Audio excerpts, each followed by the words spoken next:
नमस्कार अचुस्मिता किचन रे आपण समस्त को अनेक अनेक स्वागत।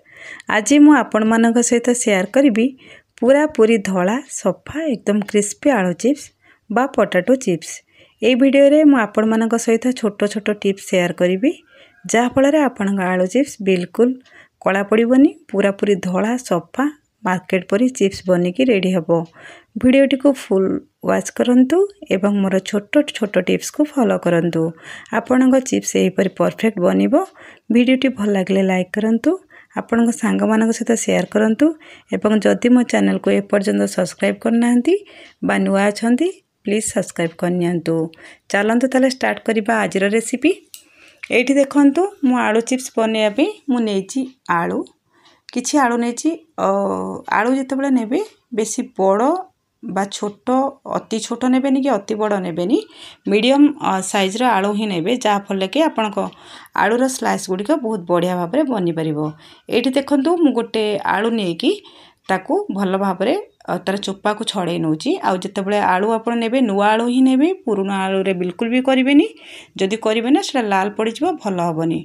मु तो आपन सजेस्ट करबी जेतेबेले नुआ आलू खोला हुए ना बा अमल हुए सेतेबेले ही आपण आलू चिप्स बनेकी ताकू वर्ष वर्ष धरिकी एमती चिप्स बनेकी स्टोर करके रखि परिबे।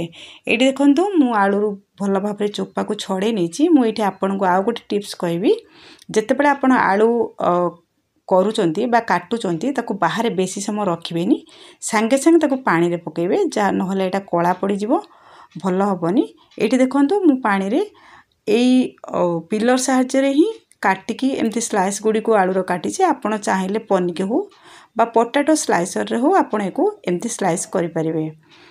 एठी देखंतु या परे मु सब गुडी को काटिके आपण को देखेबी। एठी देखंतु सब आलू रो मु काटिकी सारी देइची बा करिक नै आछि। देखंतु एको बेसी मोटा करबेनी कि पतला करबेनी, एमती ही करिवे जहा फल कि आपण चिप्स बहुत बढ़िया बनिबो।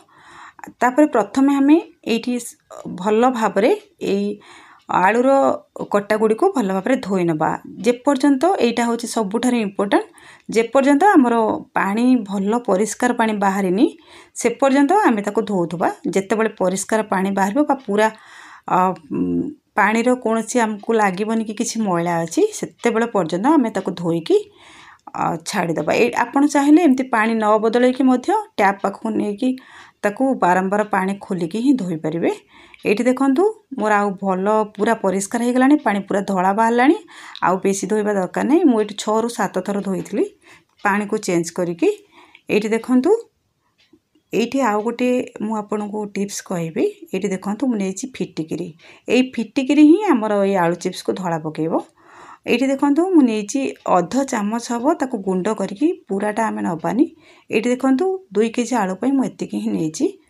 नेला परे एको आमे भल भाबरे हाथ साजरे टे गोळै नबा जहा फल कि फिटिकिरी चारिआडे हमर आलू संगरे भल भाबरे मिसी पारिबो। तापरे आमे ताको घोड़ै नबा एवं सारा राती एमती ही छाड़ी दबा। एठी मु 5 रु 6 घंटा राती सारा मोर देखंतु पानी रे पड़ी कि थिला आलू रो स्लाइस गुडी को। एबे देखंतु ता साइज भी चेंज हे जायछि। एमती पानी ले पकेला परे तार साइज गुडी को चेंज हे जाथे। तापरे आमे एको भल भाबरे आउ थरे तार पानी को गड़े कि आउ थरे भल पानी दे कि आमे धोई नबा। एमती करिया फलले हमर आलू चिप्स बहुत भल बनिबो बा धला बनिबो। एठी देखंतु मु एमती धोई नेछि। तापरे एको आमे गोटे जाली एको छाणी नबा।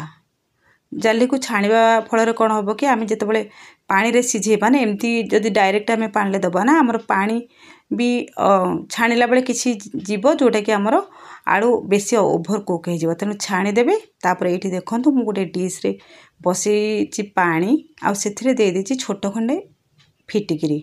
ए फिटिकिरी को आमे एठी गुंड करबा दरकार नै, काहे ना एटा ही गरम पानी ले बहुत शीघ्र मेल्ट हे जिवो। तापरे आमे ए फिटिकिरी को भल भाबरे मेल्ट होबा पई छाड़ दबा एवं पानी को भल भाबरे फुटिया पई छाड़ दबा। एठी देखंतु पानी मोर भल भाबरे फुटी आसलानी।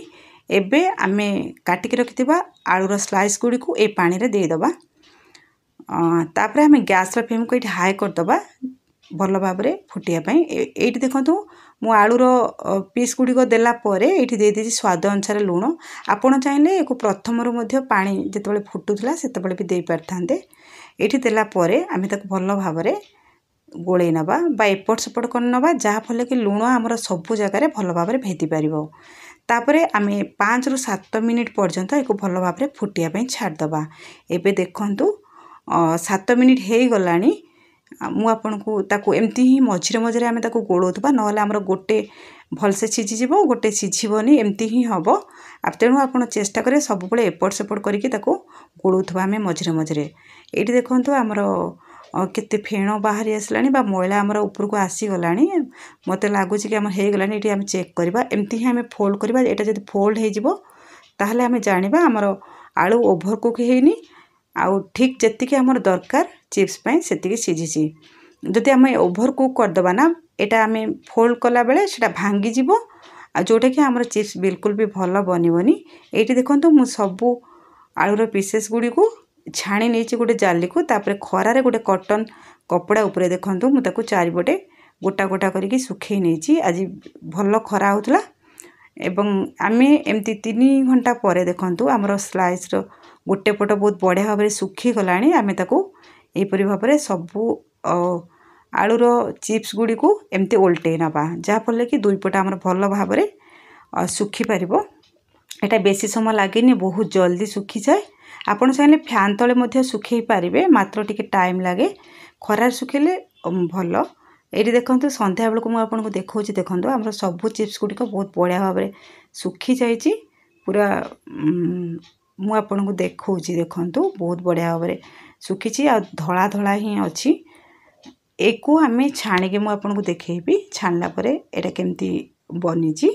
एठी छाणिया पई देखंतु मु एठी करेरे बसै नेची तेल को एठी हमें मीडियम गरम करबा पूरा धुआं बाहरला परे गरम करबानी बा पूरा ठंडा तेल रे मध्य को पकेबानी हमें मीडियम करिकि गरम करबा। तापरे हमें किछि किछि चिप्स सेथरे छाणिबा बेसी गुडे छाणिबानी। एठी देखंतु आउ अल्प समय पर संगे संगे हम ताको खोली नबा एको बेसी समय रखले एटा लाल पड़ी जिवो भलो हबनी। ए परि भाबरे मु आपनको देखौची देखंतु मु केमती छाणुची हमर चिप्स गुडी देखंतु केते बढ़िया पूरा धोला है कि बनीची पूरा मार्केट रे जेंती मिले ना हमको सेमती ही चिप्स आपण एमती मो प्रोसेस रे निश्चित भाव रे थरे ट्राई करंतु देखिबे आपनको आलू चिप्स ए परि परफेक्ट बनिबो। मु आपनको गोटे देखंतु भांगी कि देखैबी देखंतु केते बढ़िया हमर चिप्स बनीची एमती हाथ रे संगे संगे भांगी जाउची गुंड कले भी गुंड होई जाउची। तेणु एथरो आपण जानि परथबे हमर चिप्स केते परफेक्ट बनीची। आपण एको बनांतु एवं आपनक मतामत मो सहित शेयर करंतु। आजि पई रहिली पुणी आसीबी आउ एक रेसिपी नै। जय जगन्नाथ।